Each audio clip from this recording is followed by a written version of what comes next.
Hello students, welcome again. आज की अपनी इस क्लास में हम डिस्कस करेंगे कन्वर्जन फ्रॉम मिन terms to max term.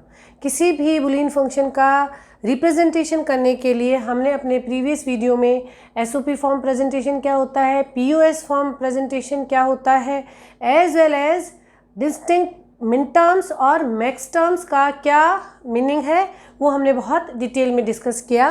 Table के अकॉर्डिंग फंक्शन f1 इन इनपुट कॉम्बिनेशंस पे अगर 1 शो करता है और रेस्ट ऑफ द कॉम्बिनेशन पे अगर फंक्शन 0 वैल्यू होल्ड करता है, तो फंक्शन रिप्रेजेंटेशन के लिए हमने सम ऑफ मिन टर्म्स या sum of product term as well as product of max term या प्रोडक्ट ऑफ सम टर्म जो है दो पॉपुलर फॉर्म्स को डिस्कस किया था।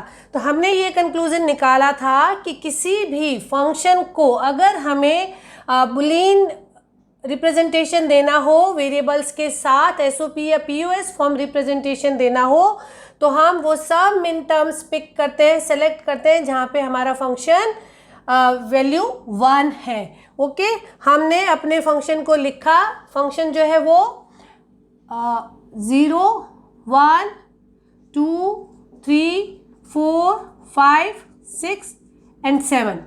ओके, तो आप इसको स्मॉल m m1 और कैपिटल m1 मिन टर्म और मैक्स टर्म से रिप्रेजेंट करते हैं। तो यहाँ पे 3 इनपुट कॉम्बिनेशन पे हमारा फंक्शन जो है वो 1 होल्ड कर रहा है वैल्यू, और रेस्ट ऑफ द 5 कॉम्बिनेशंस पे फंक्शन वैल्यू 0 है।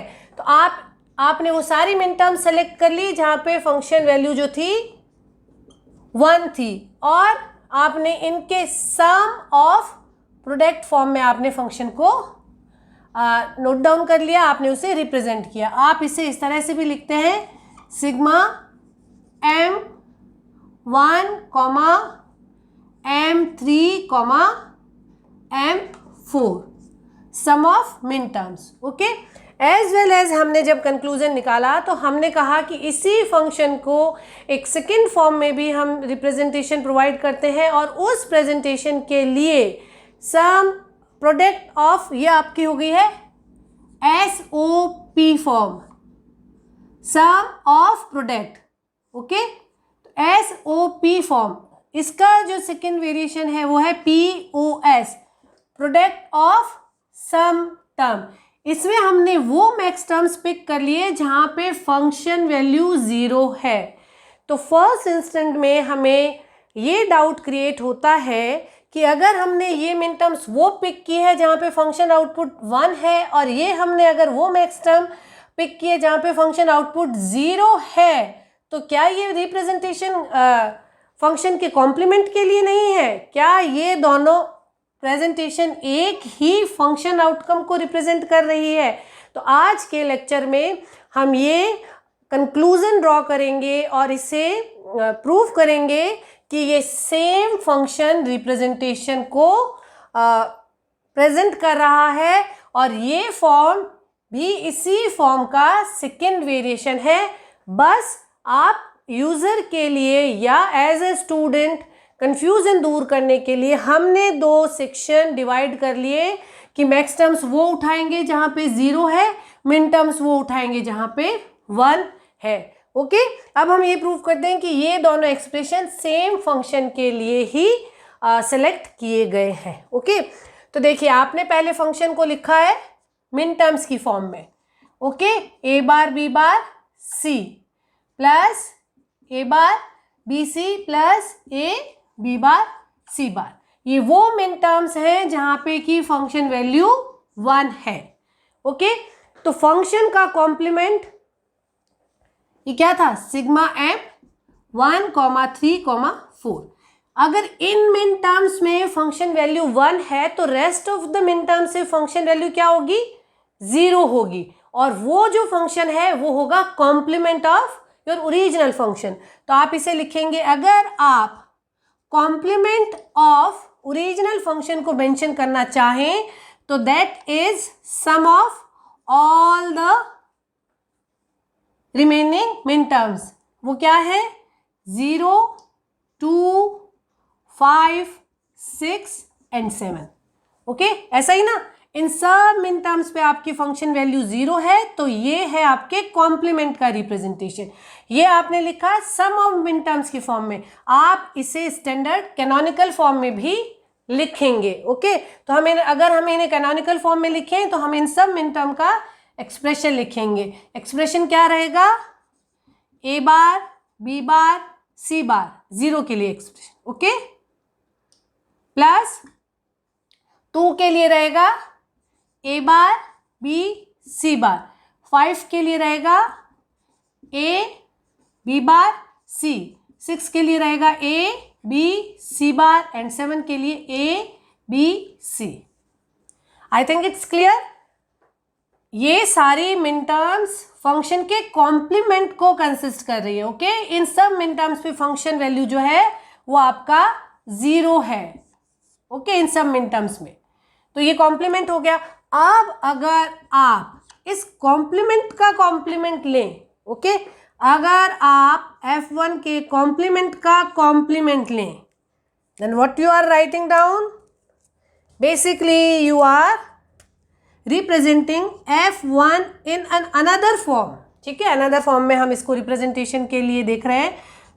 इसका कॉम्प्लीमेंट लेने के लिए इस पूरे बुलियन एक्सप्रेशन का कॉम्प्लीमेंट ले, और किसी भी गिवन बुलियन फंक्शन का कॉम्प्लीमेंट निकालना हमने सीखा था कि हर वेरिएबल को उसके कॉम्प्लीमेंट से रिप्लेस कीजिए, डॉट को प्लस से और प्लस को डॉट से रिप्लेस कीजिए। तो अगर इस एक्सप्रेशन का आप कॉम्प्लीमेंट लेंगे तो वो क्या हो जाएगा? That is A plus B plus C, then dot A plus B bar plus C, then dot A bar plus B plus C bar, then dot A bar plus B bar plus C, then A bar plus B bar plus C bar. Okay, isn't it? ये आपने एक form में presentation किया, इसका complement लिया, complement का complement लेने पे logically you are again writing the second form of your Boolean function. That Boolean function is represented as product of max terms. तो आपने ये कौन कौन सी मैक्स टर्म्स हो गई आपकी? ये मैक्स टर्म्स हैं आपकी, दीज आर पाई एम। कौन कौन सी हो गई है आपकी? ये आपके हो गई है 0, ये आपका हो गया है 2, और ये आपका हो गया है 5, 6 एंड 7।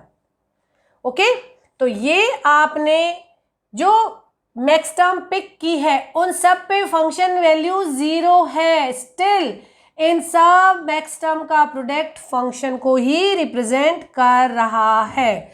आई होप कि ये जो डाउट कि अगर हमने मिन टर्म्स फंक्शन वैल्यू 1 वाली सेलेक्ट की है तो क्या फंक्शन वैल्यू 0 वाली मैक्स टर्म सेलेक्ट करने पे हम फंक्शन का कॉम्प्लीमेंट लिख रहे हैं? बी क्लियर, ये सारी मैक्स टर्म का प्रोडक्ट भी फंक्शन को ही रिप्रेजेंट कर रहा है। जब आप मैक्स टर्म फॉर्म में या पीओएस फॉर्म में मैक्स टर्म सेलेक्ट करते हैं तो आप वो मैक्स टर्म सेलेक्ट कर रहे हैं जहां फंक्शन वैल्यू 0 है। ओके, तो आपका मिन टर्म से मैक्स टर्म जो कन्वर्जन है दैट इज वेरी सिंपल। आप एक और इस बीच में आप कंक्लूजन निकालेंगे कि किसी भी मिन टर्म का कॉम्प्लीमेंट है वो मैक्स टर्म। ओके, आप इस मिन टर्म का कॉम्प्लीमेंट निकालिए, ए बार, बी बार, सी। ये क्या है? ये है आपकी, सॉरी ये M0 होना चाहिए था, यहाँ पे ये मैंने गलत लिख दिया है, दिस शुड बी 0।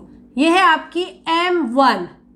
अगर आप कैपिटल M1 लिखेंगे तो इसका कॉम्प्लीमेंट लेने पे आपको मिन टर्म का कॉम्प्लीमेंट लेने पे आपको कॉरस्पॉन्डिंग मैक्स टर्म मिल जाएगी। एज वेल एज अगर आपको दिया जाता है कि function f is sum of 0, 1 and 2। Okay, अगर 3 वेरिएबल का ये फंक्शन है तो f can be pi of, ये अगर स्मॉल m लिखें, capital M, rest of the सारी 3, 4, 5, 6 एंड 7। अगर इन मिन टर्म के सम की फॉर्म में फंक्शन को लिखेंगे तो रेस्ट ऑफ द सारी मैक्स टर्म के प्रोडक्ट के फॉर्म में भी फंक्शन लिखा जाता है। तो जितने गिवन वेरिएबल हैं उस वेरिएबल के हिसाब से मिन टर्म और मैक्स टर्म बन जाएगी। कितनी मिन टर्म और मैक्स टर्म बनेगी? n वेरिएबल के साथ 2n मिन टर्म्स और मैक्स टर्म बनेगी। जिन मिन टर्म्स पे फंक्शन आपका डिफाइंड है सब की फॉर्म में, रेस्ट ऑफ द सारे मैक्स टर्म के प्रोडक्ट के फॉर्म में भी आप फंक्शन को रिप्रेजेंट करते हैं। तो सिंपली ये कह देने पे कि वो मैक्स टर्म सेलेक्ट कर लीजिए जिन पे आउटपुट 0 है और फंक्शन को मिनिमाइज करिए, तो किसी भी तरीके का आपको ये डाउट नहीं रहना चाहिए। तो आई होप कि इस डिटेल डिस्कशन के साथ मिन टर्म और मैक्स टर्म में क्या इंटर रिलेशनशिप है और किस तरीके से अगर आपको function sum of min term दिया गया है तो आप उसे प्रोडक्ट ऑफ मैक्स टर्म में कन्वर्ट कर सकते हैं। Hope now it's very clear to you. Keep learning, keep watching. Thank you.